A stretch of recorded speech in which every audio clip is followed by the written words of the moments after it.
So, the speculation around the second casting announcement for Avengers Doomsday is already running pretty hot. From Tom Holland's Spider-Man to Chris Evans' Steve Rogers and Elizabeth Olsen's Scarlet Witch, any of these names could show up in the next Avengers Doomsday casting announcement video. But what really cranked up the hype even more was Ryan Reynolds. On his Instagram, he shared a post showing an Avengers logo with a hand-painted red symbol on top of it. Now, here's the interesting part. Ryan Reynolds had already posted this exact same logo last year, before Deadpool and Wolverine came out. And that logo did appear in the movie, but only in one or two scenes, and it didn't really hold much weight there. So what is this logo, and why tease it again? That red A symbol is actually known in the real world as the sign of anarchy. Anarchy basically means a situation or a society where no ruler exists, no controlling power, no authority, no hierarchy. Everyone is their own master, and people organize themselves through cooperation and shared values. It's basically a society without a government, without rulers, without centralization. This symbol has been extremely powerful in human history, used both in positive and negative ways. But in the MCU,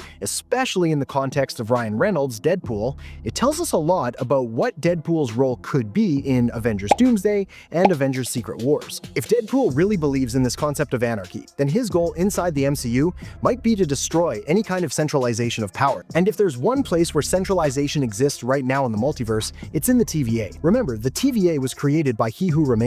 He regulated the entire multiverse, pruning every timeline except the sacred timeline. He claimed he was doing it to stop another Kang multiversal war, but by doing so, he also erased countless lives across the multiverse, including Sylvie, who managed to escape him, and the TVA. Eventually, Sylvie killed He Who Remains, but by doing that, she allowed the multiverse to grow unchecked. Without him, the temporal loom, which could only sustain a limited number of timelines, began overloading. Timelines started collapsing, and to stop that destruction, Loki himself took over the loom and basically replaced He Who Remains. Now the multiverse has branched out even more, and it's still being held together by one single entity, Loki. The fact that so much power is in the hands of one being completely goes against the core principles of an anarchist, which could be the big hint that Deadpool might actually side with Robert Downey Jr.'s Dr. Doom in this movie. Doom's ultimate goal will also be to reach Loki. In the comics, when Doom was trying to stop the incursions destroying the multiverse, he tracked them back to the Beyonders, the cosmic beings who maintained it all. He killed them, stole their power, and from the shattered remains of the multiverse,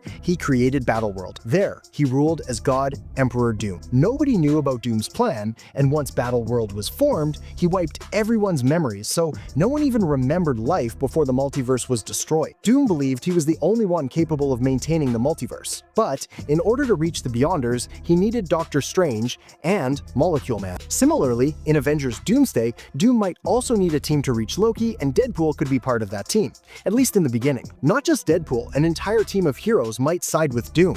That anarchy symbol painted over the Avengers logo could mean we're getting an anarchist Avengers team, a team that's against centralization of power, basically against the TVA and Loki. Somehow, Doom could convince them that centralization exists at a multiversal level and that he believes in their anarchist cause. But, like I mentioned earlier, on Battleworld, Doom ruled exactly as he wanted, which means at some point in Avengers Doomsday, this anarchist Avengers team might realize Doom doesn't actually believe in anarchy at all. He believes in monarchy. Monarchy is the complete opposite of anarchy. It's where one single ruler controls everyone. Latveria, which we saw teased in Fantastic Four, First Steps, follows monarchy in the comics. Victor Von Doom is its ruler and dictator. Doom wants to apply that same concept to the multiverse, which is why he creates Battleworld in the Secret Wars storyline. And remember, the next movie after Avengers Doomsday is Avengers Secret War. So, chances are, he'll build Battleworld in the MCU too. Here's another interesting detail. The Fantastic Four, especially Reed Richards, will probably already know about Doom, assuming Doom comes from their Earth 828, which means at some point, Reed will reveal Doom's real intentions. But by then, it could already be too late, and Doom might have reached Loki. If Deadpool and the anarchist Avengers survive the destruction of the multiverse in Avengers Doomsday and end up on Battleworld, they'll eventually rebel against God Emperor Doom. Because now, Doom isn't just ruling a country, he's ruling the entire multiverse.